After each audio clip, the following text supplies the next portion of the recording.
Hello guys, welcome back to our channel. So finally ଆମର podcast video ଆସି ଯାଇଛି ଯୋଉଟା କି ତ ମାନେ ବହୁତ ୱେଟ୍ କରିଥିଲ and ଭାଇ ତାଙ୍କର ପ୍ରୋଜେକ୍ଟ ରେ ଟିକେ ବିଜି ଥିଲେ ତ ସେଥିପାଇଁ ଟିକେ ଭିଡିଓ ଆସିବାର ଲେଟ୍ ହେଲା। So welcome to ମନୋଜ ଭାଇ। Thank you. Congratulations ଭାଇ। Thank you.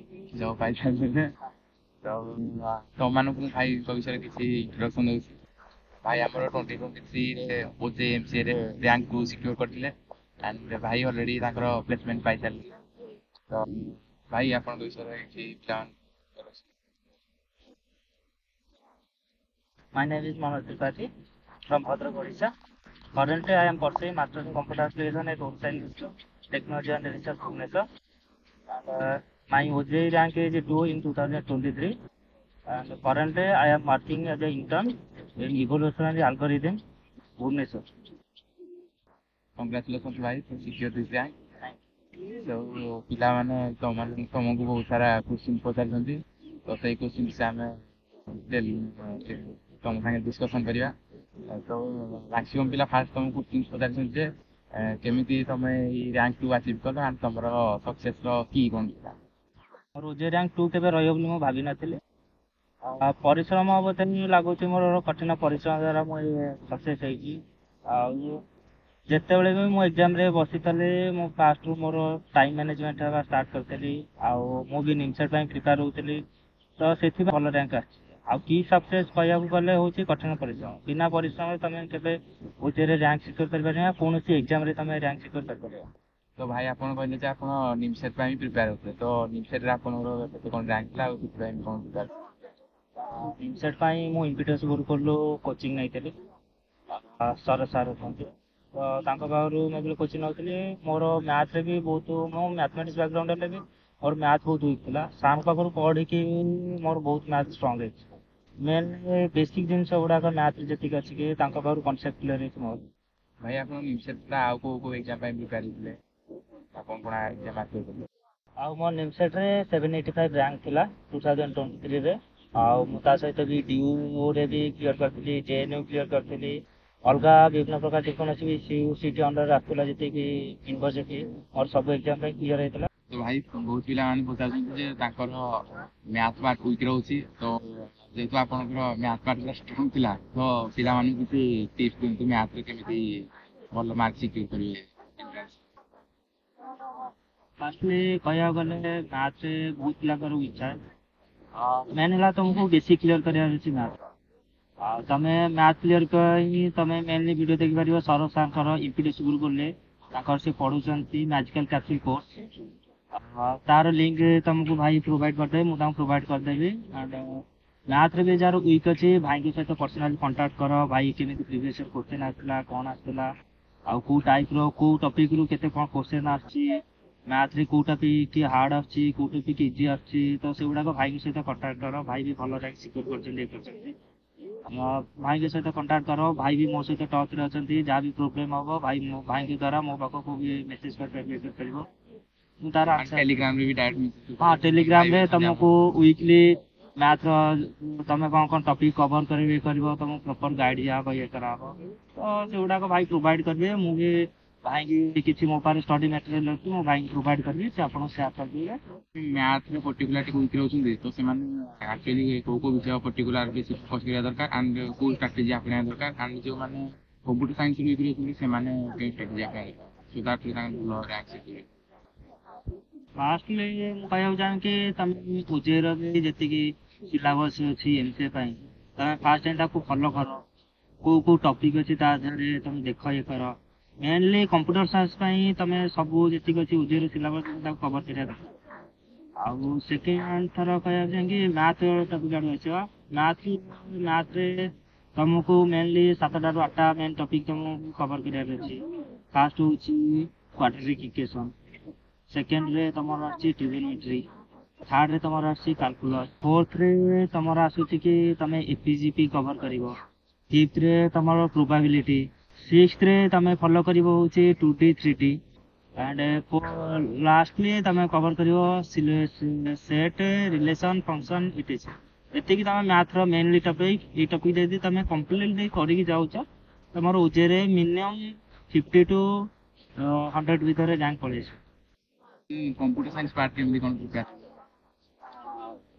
ଯଦି କମ୍ପ୍ୟୁଟର ସାଇନ୍ସ କହିବାକୁ ଗଲେ କମ୍ପ୍ୟୁଟର ସାଇନ୍ସ ତ ମୋର ବ୍ୟାକଗ୍ରାଉଣ୍ଡ ନୁହେଁ, ଆଉ ମୋର କମ୍ପ୍ୟୁଟର ଉପରେ ଏତେ ନଲେଜ ନଥିଲା।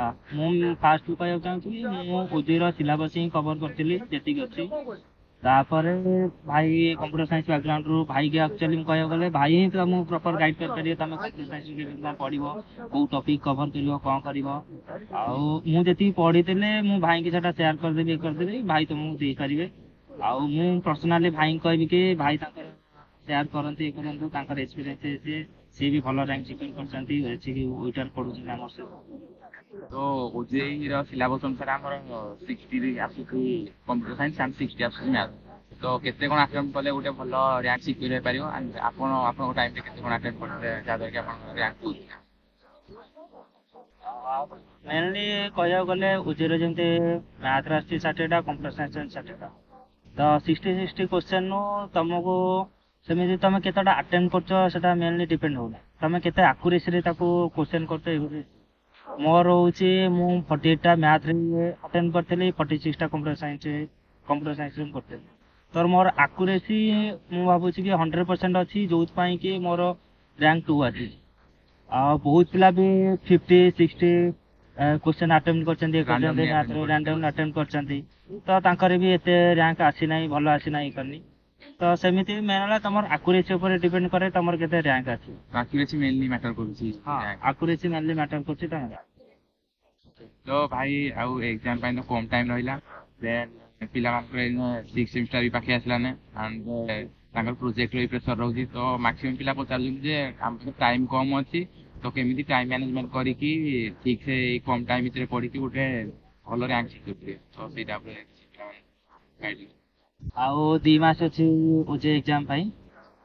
ଏଇ 2 ମାସ ଭିତରେ ତମେ ଟ୍ରାଏ କରିକି ଯେତିକି ତମର ଯଦି ମ୍ୟାଥ୍ ଷ୍ଟ୍ରଙ୍ଗ ଅଛି କମ୍ପ୍ୟୁଟର ସାଇନ୍ସରେ କିଛି ଫୋକସ୍ କର, ମ୍ୟାଥକୁ ମେନଲି ଜଗ। ଆଉ ଯଦି ତମର କମ୍ପ୍ୟୁଟର ସାଇନ୍ସ ଷ୍ଟ୍ରଙ୍ଗ ଅଛି କମ୍ପ୍ୟୁଟର ସାଇନ୍ସରେ ତମେ ଡିପ୍ ନଲେଜ କର, ଟ୍ରାଏ କରିକି 60ରୁ 55+ କ୍ୱେଶ୍ଚନ ଆଟେଣ୍ଡ କରିବା ପାଇଁ କମ୍ପ୍ୟୁଟର ସାଇନ୍ସରେ। ଆଉ ମ୍ୟାଥ୍ ଯଦି ତମର ଷ୍ଟ୍ରଙ୍ଗ ଅଛି ଟ୍ରାଏ କରିକି 55+ କ୍ୱେଶ୍ଚନ ଆଟେଣ୍ଡ କରିବା, କାହିଁକି ତମର ମେନଲି ଗୋଟେ ଭଲ ର୍ୟାଙ୍କ କରିବା ପାଇଁ ତମକୁ ପର୍ଟିକୁଲାର ଗୋଟେ ସବଜେକ୍ଟରେ ହିଁ ଷ୍ଟ୍ରଙ୍ଗ ହେବାକୁ ପଡ଼ିବ। ତାପରେ ନେକ୍ସଟ ସବଜେକ୍ଟରେ ତମର ହଉଛି ର୍ୟାଙ୍କ ବୁଷ୍ଟ କରିବ। ତମର ଯଦି କମ୍ପ୍ୟୁଟର ସାଇନ୍ସ ଭଲ ହଉଛି, ତମ କମ୍ପ୍ୟୁଟର ସାଇନ୍ସ ଯଦି ଅଛି ତାହେଲେ ମ୍ୟାଥ ତମର ହଉଛି ର୍ୟାଙ୍କ ବୁଷ୍ଟ କରିବ। ଆଉ ଯଦି ମ୍ୟାଥ ହିଁ ଅଛି କମ୍ପ୍ୟୁଟର ସାଇନ୍ସ, ତ ସେଇ ଅନୁଯାୟୀ ତମେ ଟାଇମ୍ ମ୍ୟାନେଜମେଣ୍ଟ କର। ପ୍ରତିଦିନ 4 to 6 ଆୱାର ତମେ ଦିଅ, ପଢ଼, କୋଉଠି କ'ଣ ତମର ୱିକ୍ ପଏଣ୍ଟ ହଉଛି ଦେଖ।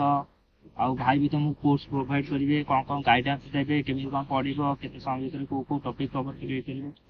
ତ ସେଇ ଅନୁଯାୟୀ କରିବ। ଆଉ ୟୁଟ୍ୟୁବରେ ବି ବହୁତ ସୋର୍ସ ଅଛି, ରିସୋର୍ସ ଅଛି, ଯେମିତି ଏନପିଟିଏସ୍ ଗୁରୁକୁଲ ଅଛନ୍ତି, ସରସ ସାର୍ ପଢ଼ାଉଛନ୍ତି, ତମେ ଆସ୍ପା ଷ୍ଟଡି ବି ଫଲୋ କରିପାରିବ। ଅଲଗା ବି ଅଛି ୟୁଟ୍ୟୁବ ଚ୍ୟାନେଲ ଅଛି, ଭାଇ ଲିଙ୍କ ବି ପ୍ରୋଭାଇଡ କରିଦେବେ, ତା ଦେହରେ ସବୁ ମ୍ୟାଥର କ୍ୱେଶ୍ଚନ ଗୁଡ଼ାକ ହେଇଛି, କମ୍ପ୍ୟୁଟର ସାଇନ୍ସ ପଢ଼ାଉଛନ୍ତି। ତ ସେଗୁଡ଼ା ତମେ ଭିଡ଼ିଓ ଗୁଡ଼ାକ ଦେଖ, ତା ଦେହରେ ନୋଟ୍ ଡାଉନ୍ କର କେମିତି କ'ଣ କ୍ୱେଶ୍ଚନ ଆସୁଛି। ଏଇଭଳିଆ କଲେ ହିଁ ତମର ର୍ୟାଙ୍କ କିଛି ପଳେଇ ଆସିବ। ଗୋଟେ ଭଲ ଜାଗାରେ ତମେ MCA ଓଡ଼ିଶାରେ ବି ଯେତିକି କଲେଜ ଅଛି ତମେ ଗୋଟେ ଭଲ ହାଇଲି ର୍ୟାଙ୍କ ସିକ୍ୟୁର କରିପାରିବ ଏବଂ ଭଲ ଜାଗାରେ ଗୋଟେ MCA କରିପାରିବ। ଆମେ ବି ତାଙ୍କୁ ମକ୍ କୋଶ୍ଚିନ୍ସ ପ୍ରୋଭାଇଡ କରିବୁ ସୋ ଦ୍ୟାଟ୍ ତାଙ୍କର ପ୍ରାକ୍ଟିସ୍ ହେଇପାରିବ।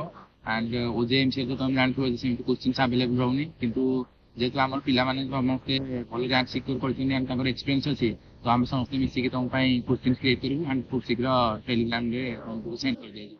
ତ ଭାଇ ବହୁତ ପିଲା ପଚାରୁଛନ୍ତି ଯେ ସେମାନେ ଗ୍ରାଜୁଏସନ ପରେ MCA ଆକ୍ଚୁଆଲି କଲେ ତାଙ୍କୁ ସେଟା OTT ହବ କି ନାହିଁ। ମାନେ ବହୁତ ପିଲା ପଚାରୁଛନ୍ତି ଯେ ଗ୍ରାଜୁଏସନ ପରେ ସେମାନେ ଡାଇରେକ୍ଟ ଜବ୍ ପାଇଁ ଟ୍ରାଏ କରିବେ ଆଣ୍ଡ MCA ନ କରିକି ଡାଇରେକ୍ଟ ଜବ୍ କରିବେ, ତ ସେଟା ସେମାନଙ୍କ ପାଇଁ OTT ହବ କି MCA କରିବାଟା ତାଙ୍କ ପାଇଁ ବେଟର ଅପସନ୍?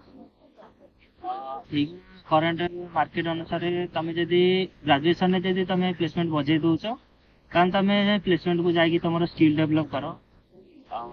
ଆଉ ଯଦି ତମ ଗ୍ରାଜୁଏସନ ପରେ ତମର କୌଣସି ପ୍ଲେସମେଣ୍ଟ ଲାଗୁନାହିଁ କି କିଛି ହଉନାହିଁ, ତମେ ଏକାଡେମିକ ଗ୍ୟାପ୍ କରିବା ଅପେକ୍ଷା ତମେ MCA କରିଦେବାଟା ହିଁ ମୋ ପକ୍ଷରେ ଭଲ ହବ। MCA ପରେ ତମର ସ୍କିଲ୍ ତମେ ଡେଭଲପ୍ କର, ତାପରେ MCA କରି ତମର ପ୍ଲେସମେଣ୍ଟ ପାଇବାର ଚାନ୍ସ ବହୁତ ଅଛି। ଏଥିପାଇଁ ଗୋଟେ MCA ଗୋଟେ ମାଷ୍ଟର ଡିଗ୍ରୀ ଯାହାହେଲେ ବି ତାର ଡିଗ୍ରୀର ଭ୍ୟାଲୁ ଅଛି। ଆଇ ଥିଙ୍କ ଗୋଟେ ଭଲ କଲେଜ MCA ପରସିଭ୍ କରିବା କଥା। ତ ଭାଇ ପିଲାମାନଙ୍କୁ ଟିକେ OTR and specially OTR placement ଉପରେ ଟିକେ ଡିଟେଲ ନଲେଜ ପ୍ରୋଭାଇଡ କରନ୍ତୁ, କାରଣ ତ ବ୍ୟାଙ୍କର୍ସ ମାନେ ତ ୱିଟିଆରରେ ପଢୁଛନ୍ତି, ତ ଆକ୍ଚୁଆଲି ୱିଟିଆର କେମିତି କ'ଣ ପିଲାମାନଙ୍କୁ ପ୍ଲେସମେଣ୍ଟ ପ୍ରୋଭାଇଡ୍ କରୁଛି, ତ ସେଇଟା ଉପରେ ପିଲାମାନେ ଜାଣିବାକୁ ଚାହୁଁଛନ୍ତି, ତ ଟିକେ ଡିଟେଲ୍ସ ତାଙ୍କୁ ୱିଟିଆର ପ୍ଲେସମେଣ୍ଟ ଅନ୍ୟ କଲେଜ ଅପେକ୍ଷା ବହୁତ ଭଲ ଅଛି। ଅନ୍ୟ କଲେଜ ଯୋଉଠି କମ୍ପାନୀ ମାନେ ବହୁତ କମ୍ପାନୀ ଆସୁନାହାନ୍ତି କରୁନାହାନ୍ତି, ୱିଟିଆରରେ ବହୁତ କମ୍ପାନୀ ଆସୁଛନ୍ତି। ଆମର ଆରାଉଣ୍ଡ 25 କମ୍ପାନୀ ଆସିସାରିଲାଣି ଆମ ପାଇଁ।